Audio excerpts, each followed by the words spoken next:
So hey guys, welcome back to miscellaneous freak. और एक बार फिर मैं देव भारद्वाज आ चुका हूँ एक मिसलिनियस टॉपिक को लेकर आपके लिए, जो कि है अघोरीज। डोंट वरी जिनको लगता है कि ये वीडियो बहुत बोरिंग होने वाली है, क्योंकि ऑब्वियसली इसमें बहुत रिलीजियस और प्रिमिटिव बातें होंगी। तो लेट मी टेल यू, ऐसा कुछ भी नहीं है। हाँ, थोड़ी बहुत रिलीजियस बातें जरूर करूंगा मैं, but I really make sure कि उसमें आपको बोर ना हो, क्योंकि मैं उसको भी बहुत एक यूनिक वे में आपको बताने की कोशिश करूंगा। सो लेडीज एंड जेंटलमैन, अपनी कुर्सी की पेटी बांध लीजिए, because we are going to a ride to the interesting world of Aghoris.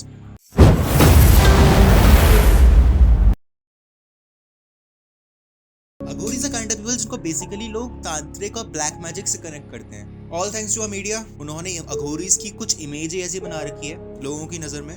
So starting with Aghoris. Aghori जो वर्ड है, ये बेसिकली अघोर शब्द से आया है, जिसका मतलब है the fearless. Basically Aghoris are people जो कि लॉर्ड शिवा के बहुत ज्यादा बड़े वाले डिवोटी होते हैं, ये भक्त होते हैं। तो ये लोग वो होते हैं जो कि अपनी फैमिलीज को छोड़ते हैं सेल्फ रियलाइजेशन के मकसद से, और मेनली इनका मकसद ये होता है कि ये सो कॉल्ड साइकिल ऑफ री से छुटकारा पा सके, जिनको हम हिंदी में पुनर्जन्म का चक्र भी कहते हैं। ये कॉन्सेप्ट ना बहुत गहरा है, इसको आपके सो कॉल्ड 21st सेंचुरी के ग्लासेस को हटा के देखना पड़ेगा। तो बेसिकली कॉन्सेप्ट ये है कि जो सोल होता है वो बार बार री होता रहता है, यानी अलग अलग जन्म में अलग अलग बॉडीज को लेता रहता है। But according to the karmas, वो जो उसके कर्म थे वो पिछले लाइफ वाले, वो डिसाइड करेंगे कि वो आखिर में मोक्ष प्राप्त करेगा, गॉड के पास जाएगा, या फिर दोबारा से अगली बॉडी में रीइंकार्नेट हुआ है, दोबारा से अगली बॉडी में जन्म लेगा। क्योंकि जैसा कि मैंने पहले ही बताया कि अगर हम इसको मॉडर्निटी की क्लासेस को हटा के देखें, तो एक अल्टीमेटली एक ह्यूमन के बर्थ लेने का इस अर्थ पे क्या मकसद होता है, उसे गॉड के पास जाना होता है। अगर हम आंसर्स ढूंढें इसका, तो इसका आंसर यही मिलेगा कि उसको गॉड के पास जाना है अल्टीमेटली। और इसको, ये जो पुनर्जन्म का चक्र है, साइकिल ऑफ री इनकारनेशन है, उसको एंड करना है। क्योंकि हमें भी पता है कि लाइफ जो है वो बहुत ही ज़्यादा मिजरी से, दुखों से भरी हुई है। तो इस मकसद को फुलफिल करने के लिए अघोरीज बहुत ही ज़्यादा बिजार और स्ट्रेंज एक्टिविटीज़ करते हैं। बेसिकली ह्यूमन सोसाइटी में क्या होता है, ह्यूमन सोसाइटी में एक कॉन्सेप्ट बन जाता है कि कोई काम अच्छा है और कोई काम बुरा है।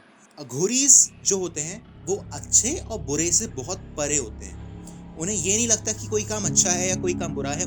वो सही मायनों में सोसाइटी की बैड थिंग्स को, गंदी चीज़ों को इम्ब्रेस करते हैं। वो रियल मीन्स मानते हैं कि God resides in everything. God जो है वो हर जगह है, और इसीलिए वो बहुत ही ज़्यादा स्ट्रेंज एक्टिविटीज़ करते हैं। एंड आप बिलीव नहीं करोगे, वो स्ट्रेंज एक्टिविटीज़ ऐसी ऐसी करते हैं, लाइक वो they could eat human and animal species. वो ह्यूमन कॉर्प्स, ह्यूमन की डेड बॉडीज को खा सकते हैं, एनिमल के मीट को खा सकते हैं, एक्सेप्ट काऊ के फ्लैश को। काऊ के फ्लैश को नहीं खाते वो, उसके अलावा सारे एनिमल के मीट खा सकते हैं। इनफैक्ट अगर उनको प्यास लगी हो और आसपास उनके पानी ना हो, तो they could drink their own urine. मतलब कैन यू इमेजिन कि वो अच्छे और बुरे से कितने परे हैं। उन्होंने अपना मटीरियलिस्टिक टेस्ट, एक जो टेस्ट ऑफ टंग होता है, वो तक त्याग रखा है। और उनकी सिर्फ ये फूड हैबिट्स ही स्ट्रेंज नहीं होती, वो उनकी रिचुअल्स परफॉर्म भी बहुत स्ट्रेंज तरीके से करते हैं। वो लाइक हिंदू कल्चर में जैसे रिचुअल्स परफॉर्म होते हैं, वो वैसे नहीं करते। वो लिटरली डेड बॉडीज के ऊपर बैठ के मेडिटेशन करते हैं, just like Lord Shiva. And talking about benefits, उनको इन सब चीज़ों से बेनिफिट्स क्या मिलते हैं, तो इस नेक्स्ट लेवल ऑफ मेडिटेशन से उनको इतने सारे बेनिफिट्स होते हैं कि बहुत बार ऐसा भी देखा गया है कि अघोरीज मेडिटेट करते करते हवा में उठ गए हैं, लिटरली लेविटेट कर गए हैं। और बहुत बार देखा भी होगा आप लोगों ने न्यूज़ में, या फिर सुना भी बहुत बार होगा कि अघोरीज मेडिटेट कर करके और ये सारी बिजार एक्टिविटीज़ कर करके अपना बॉडी का टेम्परेचर और बॉडी को इतनी ज़्यादा कंट्रोल कर लेते हैं कि हिमालयाज़ में लिटरली -20 डिग्री सेल्सियस के टेम्परेचर में वो पूरे नंगे रह सकते हैं। उन्हें बिल्कुल भी फर्क नहीं पड़ता कितनी भी ठंड हो। जस्ट इमेजिन उनके पास कैसी कैसी पावर्स आ जाती हैं। Not talking about the difference, तांत्रिक और अघोरीज में डिफरेंस क्या होता है। तो तांत्रिक्स जो होते हैं वो यंत्र, तंत्र और मंत्र, ये 3 चीज़ें होती हैं जो कि वो दूसरे ह्यूमंस को नुकसान पहुंचाने में यूज़ करते हैं। तांत्रिक्स जो हैं वो ब्लैक मैजिक का यूज़ करते हैं, लेकिन ब्लैक मैजिक का 2 तरह से यूज़ हो सकता है। एक तो है गुड चीज़ों के लिए और दूसरी है बैड चीज़ों के लिए।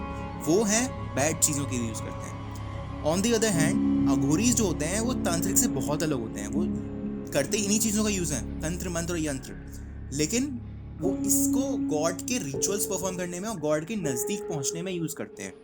दे are actually like the left hand of God. वो गॉड के लेफ्ट हैंड की तरह काम करते हैं। लाइक अल्टीमेटली हर किसी का जो गोल है वो गॉड ही है। राइट हैंड वो होता है जो कि बिना किसी चीज़ को त्यागे लेकिन अच्छे कर्म करके गॉड के नज़दीक पहुंचते हैं। लेकिन ये जो हुआ ये बहुत ज़्यादा लॉन्ग कट हुआ। On the other hand Aghoris जो होते हैं एक शॉर्टकट अपनाते हैं। सब कुछ त्याग के एक साधु बन के और तपस्या करके ये गॉड के नज़दीक पहुंचते हैं। And let me tell you guys कि becoming an Aghori is not an easy task. मतलब जितनी डिफिकल्ट इन लोगों की एक्टिविटीज़ होती है ना, उतनी उससे कहीं ज़्यादा डिफिकल्ट इवन इन लोगों की ट्रेनिंग होती है। उनकी कुछ ट्रेनिंग 12-13 साल तक की होती है। इस पीरियड में इनको एक हाई लेवल ऑफ अघोरी की लाइफस्टाइल जीनी पड़ती है। सब कुछ सेक्रीफाइस, सब कुछ त्यागना पड़ता है। और इसी पीरियड में इनको बहुत चीज़ें सेक्रीफाइस भी करनी पड़ती हैं। लाइक अभी कुछ महीनों पहले न्यूज़ में भी आ रहे थे और न्यूज़पेपर में भी आए थे कि एक अघोरी बाबा हैं, उन्होंने लिटरली कुछ 7-8 सालों से अपना लेफ्ट हैंड नीचे तक नहीं लाए हैं। उनका लेफ्ट हैंड लिटरली 7 या 8 सालों से ऊपर स्ट्रेट है। और इसकी वजह से उनके जो लेफ्ट हैंड है वो बहुत बुरी तरह डिसफिगर तक हो चुका है। मतलब यार that's the level of sacrifice. So that's all for this video guys. मैंने अपनी तरफ से इस वीडियो में पूरी कोशिश की है कि मैं आपको अघोरीज के बारे में पूरी डिटेल दे सकूं। अगर फिर भी आपको इस टॉपिक में और ज़्यादा इंटरेस्ट हो तो आप अघोरी एन अनटोल्ड स्टोरी, ये एक बुक है रिटन बाय मयूर कालबाग, उसको ज़रूर पढ़ेगा। It's honestly an interesting book जिसमें कि अघोरीज की रियल लाइफ इंसिडेंट्स के बारे में लिखा हुआ है। इसका लिंक मैं डिस्क्रिप्शन में दे दूंगा, वहां से जाके आप ज़रूर खरीदेगा इसको। चलो, see you guys in the next video. तब तक के लिए गुड बाय।